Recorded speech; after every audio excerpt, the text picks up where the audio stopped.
Canelo Alvarez just completed a trilogy match with Gennady Golovkin and breezed through his old rival to finish in style, and for his troubles, he earned the Jaguar Warrior belt, which will mean a lot to his home fans in Mexico. But for many in the boxing industry, Alvarez's performance just wasn't up to scratch. So what's to blame for Canelo's weak performance? And is he really facing a heavyweight champion next? Stay tuned for all that and more boxing news, coming right up. First up, the numbers are in. Despite the third installment in a great boxing rivalry, the fight was a flop. Their first fight ended in a draw, while Canelo won via split decision in the second one. Both of them generated a lot of hype and sold more than 1 million PPV buys apiece. That's why it's surprising that their third fight dropped so dramatically in viewership. According to a report, the fight sold just over 500,000 PPV buys. Does it reflect a changing audience in boxing, or that Canelo's popularity is on the decline?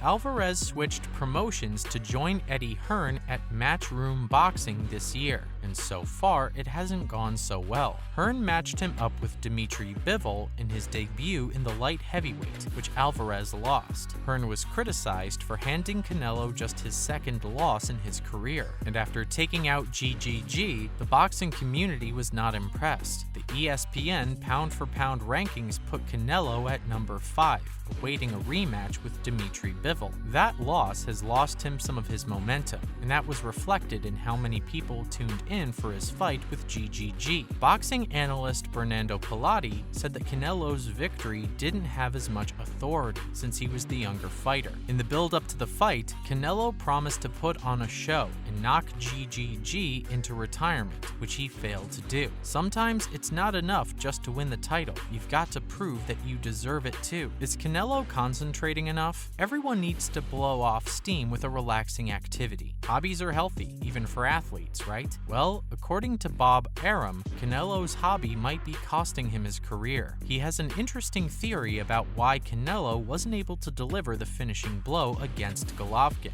The boxing promoter called out Canelo for not being focused enough because of too much money, but he also thinks that the Mexican might not be training hard enough. Arum thinks that playing golf is to blame. He thinks that Canelo is capable of moving up from 168 to 175, but he'll have to give up his hobby of golf while he's training for fights. He said, "You can't engage in a major fight and play a round of golf every day after you finish training. That kills your legs and everything." That's why Arum is one of the critics who believe Canelo is past his prime. He said that the champ's skills have definitely eroded over the past couple of years, but that he's still an elite fighter. Up next, Duran and Ramirez call for Triple G to retire. When is the right time to retire? It's a question all boxers have to ask themselves at some point, and there are now more and more calls for Golovkin to call it a day. Boxing legend Roberto Duran is leading the chorus. Even though Duran didn't stop until the age of 50, he thinks that Golovkin's performance against Canelo is a sign that he should retire. Duran described Golovkin as weak and lazy,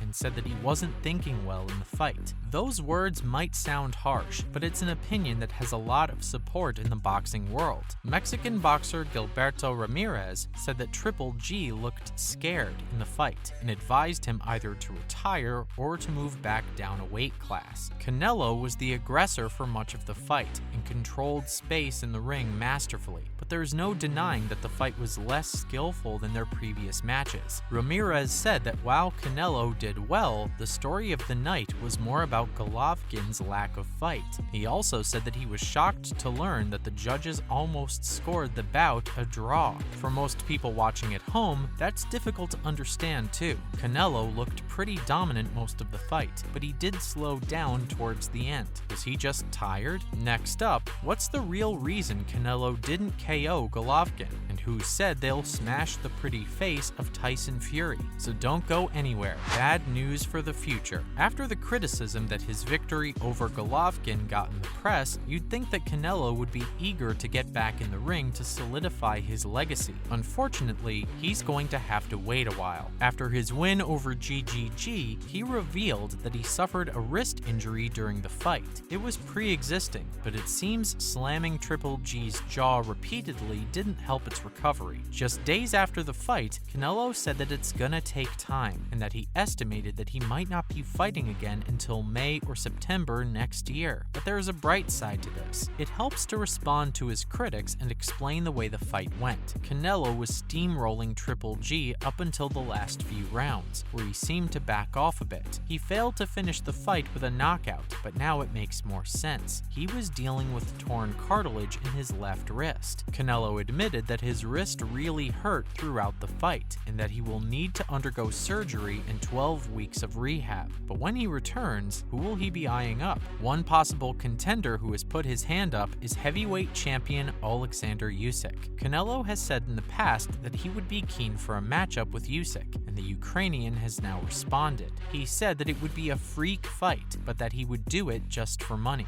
Next up, the money fight 2. Speaking of money, the Money Man is setting up another fight. Floyd Mayweather just can't stay out of the ring since retiring after his victory over Ricky Hatton in 2007, but he has twice made a comeback, with the latest in what was dubbed the money fight against Conor McGregor. Fans who thought McGregor stood no chance were surprised to see some quality striking from the Irishman, but as the rounds dragged on, Mayweather started to show his experience. He let McGregor tire himself out and emphatically finished the fight in the 10th round. Now it seems that Mayweather is ready to do it all again. He said that his payday for a rematch would be starting at 9 figures, but McGregor isn't so sure. In response to the comments, the Notorious posted a picture on Instagram with the hashtag #NotInterested. And why would he be? Since their bout, Conor has made hundreds of millions from fighting and founding his own whiskey label, giving him a net worth of $500 million. McGregor seems to be focused on reigniting his MMA career, despite losing 3 of his last 4 fights in the octagon.